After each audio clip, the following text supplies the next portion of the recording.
Podlita. This is our VH1 era. From the Isle of Previously. Conspiracy theory. Doo-doo-doo. I'm on Sexy Watch. Goal Watch. Clone watch. Tyron. Read alert. Tyron 2 list. Double. Captions crunch. It's so nice to wear. You want to wear that top? My hair bill. Working models who are working. It's good, it's round.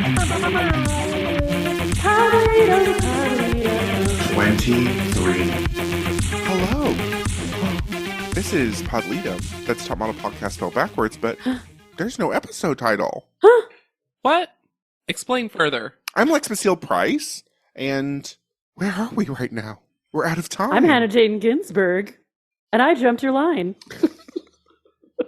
I'm JDB Crump, and I took slightly too long of a pause, so they all matched.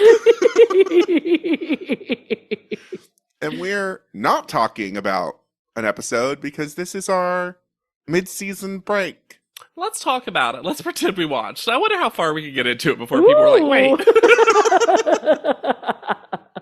Just like the recap this season that I may or may not have to save on my phone because Hulu keeps gooning and baiting and edging us with... It reached its peak for me today because I was on Hulu and it said this expires in 8 days. And then I refreshed the page and it was like, this expires in 7 days. And I was like, what? Did I leap forward a day? What's happening? I mean, that is the last day of this month. So maybe it's just every month we're going to get this reset counter. Is this our Looper? What was Looper about? There are certain other shows also on the CBS brand that Hulu is saying are expiring. Love Island USA is apparently leaving Hulu at the same time, and that's also CBS produced. What is this feud between Hulu and Paramount Plus of like this like gay chicken that's going on about removing all their shows? Sure, take it off. We don't care. Take it off. We'll put up the expiration notice. Do it. Oh, you didn't? Oh. Oh. Guess you get 1 more month. And here's the thing. If you're going to move a show to a new platform, move it. And then 1 more month and it goes off the original thing. And I'm sure there's a licensing contract thing that doesn't make that possible, but we've seen some shows on multiple platforms. Yeah. I refuse to believe it's not possible. It's very strange now to go to the Disney Plus home screen and have them be like, oh, you want to watch Fargo? Uh-huh. Or the Kardashians is the big one where I'm like, excuse me? Is there a new me? one? Yeah, yes. Lex, did you see where Kim Kardashian had a birthday party for her child this week? Oh, no. The American Dream Mall, baby. What? Wow. What? Uh-huh. Cool. Why? I don't know. Because it's the American Dream, all in a mall. I almost quoted a really offensive line from Drop Dead Gorgeous that out of context would have come across as very, very bad for me. Sure. Clip it out. Send it around. Can you believe Lex Basile Price said this? And they're like, yes, I can. He's the worst. They're the worst. You're right. But he uses both.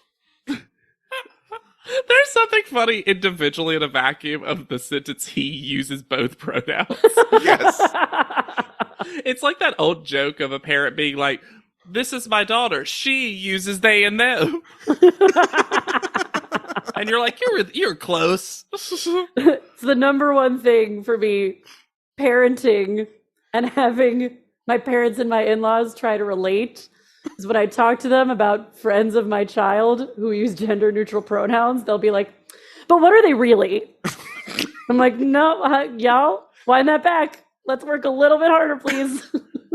Can I ask, as a parent who interacts with other newer parents, do you see that a lot? A lot of they theming? Not a lot, but enough, I would say. Interesting. I'm not around enough, like, new parents to have noticed one way or the other. I have a question because I can answer it myself first, which is my favorite kind of question. Ooh. What is a outside of Top Model? Let's talk outside of Top Model for a little bit. So, it's summertime. Let's play hooky. Is there a season of a reality TV show that is like a comfort season that you rewatch? Because I realized for me that I have two that I surprised myself because I got in the mood for some old school, more classic Drag Race. Okay. Sure. Got in the mood, right? All Stars 2 Yes. and 3 Sure. really still hold up in terms of what I want from that show. And I'm not the biggest proponent of All Stars. Sure. I think we can do with way less of them, which I don't even think is an unpopular opinion now. But back Not in the even day, I was from like, the oh, host. these are... It did peak at 2 also. They've never done it, but All Winners was also quite good. But Yeah. Different. I could see myself rewatching All Winners, but like I forgot. I knew who was on 2, but I honestly always forget most of the challenges. I remember like the lip syncs. I remember some looks. I remember some moments. But I also forgot how many other All-Stars they bring back just to do rando stuff. Yeah. I forgot that the stand-up comedy challenge was in front of basically the cast of every other season. I'm like, they wanted All-Stars 2 to be maybe the final All-Stars for many years. And I think they hit it out of the park so hard. Well, they And wanted then to... All-Stars 3 for me is like, what if they took all the good things from the last one, but just made all the wrong choices? And there's something so funny about that to me. They wanted so hard to redeem All Stars 1 that they overcorrected and made it too good. Yeah. I guess I don't rewatch a lot of reality shows, but I have recently been this house becomes we'll rewatch old panel shows. So we do a lot of Taskmaster, and I've just got my husband on Dropout stuff, which I've seen most of. Oh, but Dropout's so good. There's a push to have Sam Reich nominated for host of a game show. Sure. That Dropout deserves whatever it gets. It is so good. It is totally worth the price. There's so many good shows, and it's such a unique kind of system because it's basically this family of 30 people who make everything. Yeah. It's immaculate entertainment. Game Changer is the perfect show to me in a lot of ways. Well, it's like you coded in the most way. It's funny that you mentioned All Stars because both All Star seasons of Top Chef are big comfort rewatches for me. They're great. And it's good when people, they really cast those seasons really well. They were people you wanted to see come back, both as personalities and as people with cooking abilities. Let me ask a question, because I've definitely watched Top Chef All-Stars 1. I don't think I've seen 2. It was Are there good. some specific people or moments from it that you're like, oh, this is really Stephanie, my favorite, comes, and she's just as great as she was the first time around. I love, not Stephanie Izard, Stephanie from New Orleans. Yeah, that's the one I was picturing.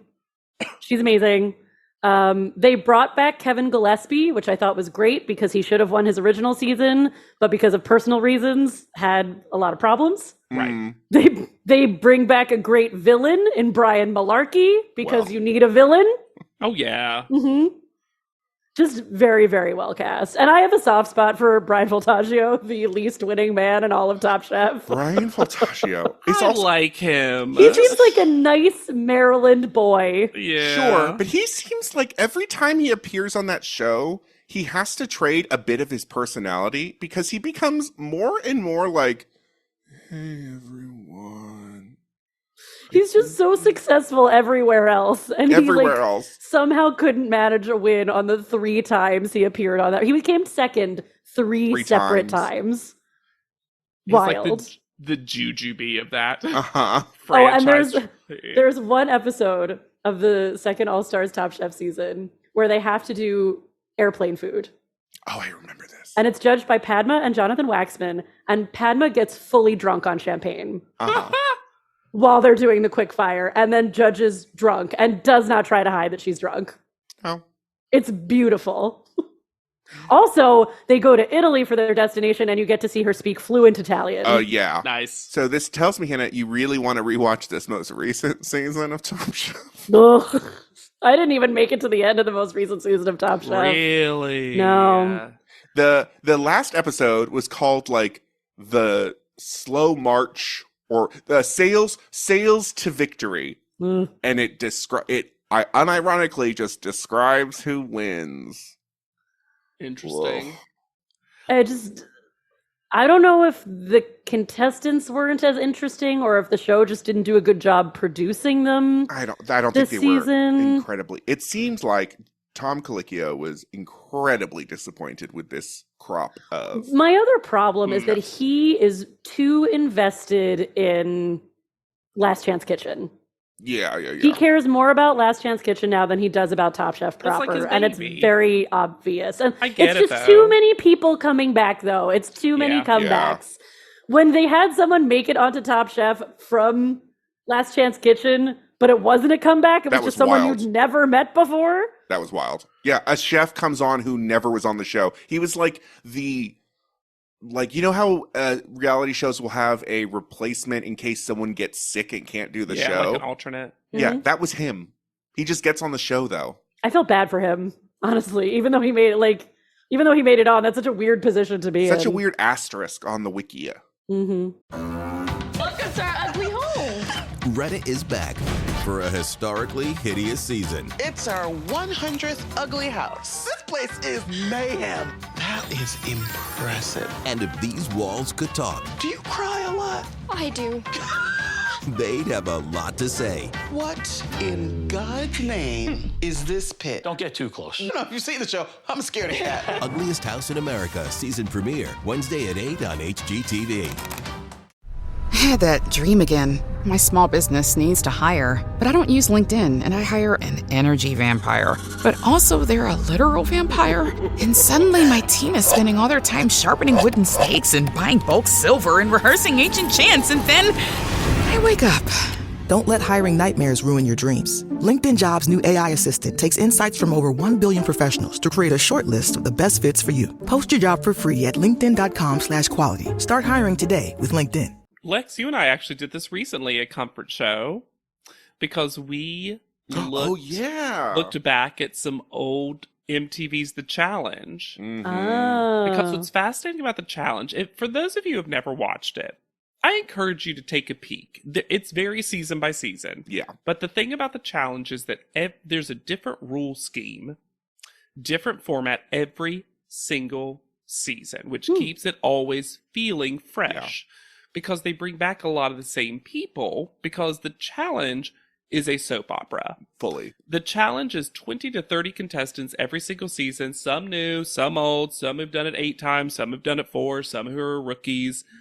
And when you look back at an old season to see how people have evolved since then, it's fascinating. Yeah. People have gone on decade-long villain to hero arcs. It's like the Richard Linklater of reality shows. Yes, truly. And what's fascinating too is like you'll have people that they also interact off the show, and sometimes that comes into the show, and sometimes that doesn't come in at all. Like some people are like enemies on the show, but are like, yeah, well, off the show we're cool, but we just don't get along on the show because our games are not working. It's the only show I've ever seen because, again, they know these people might come back for multiple seasons, that the show has had to show tweets that have caused fights. Mm-hmm. This is the exact reason why Love Island All-Stars did not work. Oh, go on. Well, they had all already hooked up with each other outside the villa. So they had to come in and be like, oh yeah, he and I made out at a club 2 months ago. It was pretty good. It was kind of weird. Oh, and she and I did this. It was just not, it wasn't interesting. Eventually the 2 hottest people got together and they just won. Sure. Yay. Well, good for hot people. Finally, they're getting a win. One for them. What's also been fascinating about The Challenge is the evolution of the actual hardness, because now it is fully a one of the most physical competitions on Early TV. Seasons, the 3 of us could have easily competed. Yeah, it was spring break it was like games. Beach tug of war. Can I win making out in a hot tub? You bet I can. Just rubbing your body on an ice cube or whatever. Yeah. Sure. Hands on a hard body. Everything was more like a camp activity. Yes. And now, I did capoeira hungover in college. I absolutely could have competed on early seasons of the Real World Road Rules Challenge. Also, though, I will give this show credit. they are incredibly racially diverse before a lot of these other shows had to invoke quotas. Mm. Oh yeah. They try, not always succeed. They were doing what CBS had to mandate. Yeah.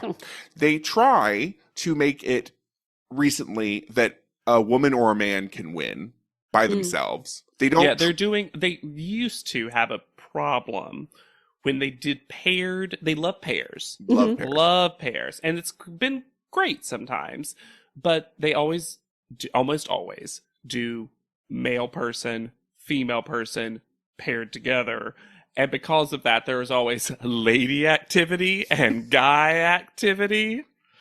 And this is always a problem on the Amazing Race, too, where it's like, oh, and it's two men and they're both in really good shape. I guess they're going to win. The rock climbing challenge, shocking that they did slightly better than the two freewheeling 80-year-old grandmothers. The one place they have a problem, gaping hole, no pun intended, is queer men. Queer women, they do pretty good. That's queer almost women. all of reality television now, though, I feel like. There are certain competitions where you will see queer men represented, but I don't know, by and large, it like they still feel very siloed into specific areas. It's so funny because it feels like they had enough queer men to draw from the original filter shows that they would get, Road Rules, Real World, etc. But the problem is that they never get queer men who want to hook up with each other. So there's not a lot of that plot line going on. And then, unfortunately, what it comes across as, even though I obviously do not think this is true, is that queer men are less athletic. Yeah. Because hilarious. they just do because they also love to pair the, quote, strongest woman with the weakest man, which almost always is the queer man. Uh-huh. And you're just like, guys, I know what you're trying to do. It feels like the intent is good and the impact is rough. And what's so funny is there was an All-Stars, I don't want to spoil it too much, but they do All-Stars now for the challenge, and these people are in their 40s. 40s. It's great. Yeah, I love that. And you'll probably know a lot of these people. If if you were a real world Road Rules person and you're I don't know any of the people on the challenge, watch the Challenge All-Stars on Paramount Plus. They get the olds, and they get the first winner ever of the first challenge. Yeah. 2 queer men, perhaps a third, make it all the way to the end. And it's so great. But as Lex and I and his husband Chris were watching, we're just like, we know this isn't going to work out. Like, we could feel it. We were like, how do we, they'll never let it happen for us. And then boop, boop, gone. This is because I watch too many het dating shows now. But what I'm crying out for is bisexual male representation. Yes. You get a couple bi women on these shows who will talk about the bi experience. Challenge does that too pretty well. Bisexual men don't exist on reality television. Yeah, and I'm sure JW can talk to this point, but like it's also because that's kind of intrinsic to how a lot of people see bisexual men anyways, because terrible women will be like, well, if they have sex with men, they're gay. And then terrible men, gay or straight, will be like, not really. There was actually this TikTok creator, and unfortunately I can't off the top of my head remember their name, but did something fascinating. And I believe they identify as a bisexual woman. For the purposes of my explanation, let's assume they do. And they were like, you know what, I was just thinking about this the other day, that they were talking about when you're a bisexual woman, it's like, no, you like men. Come on. And when you're a bisexual man, it's like, come on, you're just gay. And she was like, oh, I realized it's just misogyny. Just all men assume that you're attracted to men no matter what. And I was like, oh, that's fascinating as a theory. That's because, sadly, everything comes back to misogyny a lot of the times. Well, I also understand homophobia is misogyny in some ways. Just a different little wrapping. Yeah. I understand why bi men would not want to invite the discussion on the reality TV show, because when it does come up, and it's usually women because that's who's getting cast on these shows, people around them are still so homophobic, so biphobic, so ununderstanding. I could understand not wanting to even broach the subject. Yeah. I think the tough thing is that in the scope and format of a competitive reality television show, that, let's be honest, I love the challenge. It's stupid, though. It's stupid It's people so doing stupid. stupid stuff. That's sure. why I like it. Absolutely. I don't think there's a lot of room to have the nuanced conversation about, like, the scale of what bi and pansexuality can look like. That's why I will never stop recommending Are You the One, Come One, Come All. Oh my God, I love that. And it was season of that actually show. fascinating. Like, I learned stuff from that show. Yeah. And that was the Absolutely. dumbest of the dumb. But yeah, it's a shame, but I also get that in the scope of what the show, I always think to myself, is the representation in of itself right now, in this day and age, at this moment in time, enough? And that if we just get more of that, eventually just we'll get the discussion because we'll have had enough. Because it's also tough because only recently are we getting to a point on most reality shows where people don't have to be a monolith of the one thing. Absolutely. You don't have to represent every queer person that's ever cooked Right. on Top Chef in the entire world. You don't have to be the only black bisexual woman, Anissa, who ever existed on the And challenge. Do you, Yes. Do you remember The in early... intersectionalities that Anissa had to hold in her heart. I love her. So She loved trash women and trash men. She did. Do you remember in That's early fine, seasons of Top Chef, whenever a gay man would come on Top Chef, they would have to like obligatorily say how hot Tom Colicchio was? Yes. It's nice that we passed that era. Thank God. Also, I know this is stupid, but in my head early on, the queer men of Top Chef, they always edited it to make them look like they were scared of fire.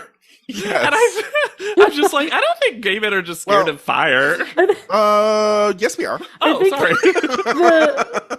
The saddest, Ouch! the saddest queer representation of all time was the gay tattoo artist on Ink Master, who was also bad at tattooing. Yes. So we only made it like 3 episodes, and he would come up and they would critique it, and he would go, "It's because I'm gay, isn't it?" I love that energy, actually. I know you're talking about. It was great. It was great TV. Ink Master's fascinating for queer representation because there usually is a queer person, but because there's everyone on that show is coded as Queer. Ink Master-ish. Yes. No, they're just so Ink Master My that overwhelms sexuality anything is else. Spike TV. Yeah. Yeah, Spike always was like, we're the network for men. I'm like, you're the network for chaotic bisexual people. I always got bisexual energy from Spike TV. It's because it's was. performatively like Hetero. It Yeah. is so funny to watch these like dumpy tattoo artists be like, "We're definitely gonna fight each other." It was like recently, it's different but the same. Recently, I read an interview by the men of Jackass that I think came out when they did Jackass Forever. And it was like, hey, were you ever worried about like being seen as like gay or whatever? And Johnny Knoxville's like, yeah, I hope we were. And I hope we like really like ruffled a lot of fucking feathers. I love him. I We love were him putting too. Steve-O, that He and Steve-O both seem great. The more you read about the majority of the cast and crew of Jackass, the more it will endear you to that show. Yeah. It was full Hoss good old boy energy from all of them in the best possible way. I use Hoss very affirmatively. Sure. But it was nice of like, I hope we fucked over these like this super heterosexual viewers and like That kind of stuff is so funny to me. It's like the people who watch The Boys, Yep. oh I was just thinking that. but at the end of every season, there's always some folks who are like, wait, are they making fun of us? And it's like, yeah, the whole show is a takedown of the current system. I don't know how some people engage in media so wrong. I know people who do it, though, because laser's cool. I guess. My favorite version of this is when people assume that John Cena is going to be homophobic. Right? And they come to him and they're like, "So what do you think about this gay wrestler?" And he's like, "I think it's great that he came out. I think it's really wonderful. More representation is great. My brother is gay, so I can speak about this really confidently." And it's so funny because all of the interviewers are like, "Let's see him give it to the queer community." And he's like, "I love them all. This is great." I wish I could be a better ally. But I guess everyone's just taking it one day at a time. You know what I mean? And if Anyway, you're I'm taking the it- richest wrestler after The Rock. I was in Barbie because I felt like it. Yeah, for real, though. and if you feel like it, you should rate, review, and subscribe to this podcast. We love it. Based on this episode, really. Oh, yeah, 100%. You know what? And if you're a podcaster listening out there, you're like, oh, I also do podcasts of, I don't know, anything. We can talk, the three of us can talk about anything in the world. We've all guessed. We've all blessed. Yep, we have that. Yep. You can reach out to us for media inquiries at podleadum.com or straight to our inbox at podleadum@gmail.com. I want the P.O. Box letter, please, for my media inquiries. Oh my God. We hereby request your appearance. Dear Lady Whistledown. On the fart review. Barstool Sports. I mean, we have a big listenership. I wouldn't say no. Sorry, I just really need to say this. I just need to get this out. Guest, blessed, and unpressed. Yeah. That is kind of our brand. Thank you for the title, Hannah. It's our all-stars, and we bring all of our favorite podcasts together. You can reach out to me for interview requests or whatever at anywhere. You can reach me anywhere at why not? Yet Charming. Look, all the bots asking me if I want to wear their jewelry on Instagram, you know where to find me already, but it's at Hannah Jane Ginsburg. And I'm on Instagram at JW_Crump. And look, I just realized where the hidden request DMs were. Sorry. You're like, what was my story 3 months ago? Oh, I love that when a story's already disappeared and you see a message that they're like, I disagree. And you're like, oh, about what? So for Podleadum and any future projects, I have been Lex Basile Price.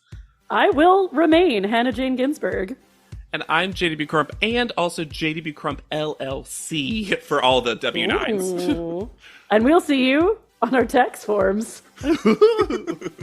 Podleadum is not endorsed by America's Next Top Model, Tyra Banks, 10x10 Entertainment, or any of their subsidiaries. It is intended for entertainment and informational purposes only. America's Next Top Model and all names, pictures, and audio clips are registered trademarks and copyrights of their respective trademark and copyright holders.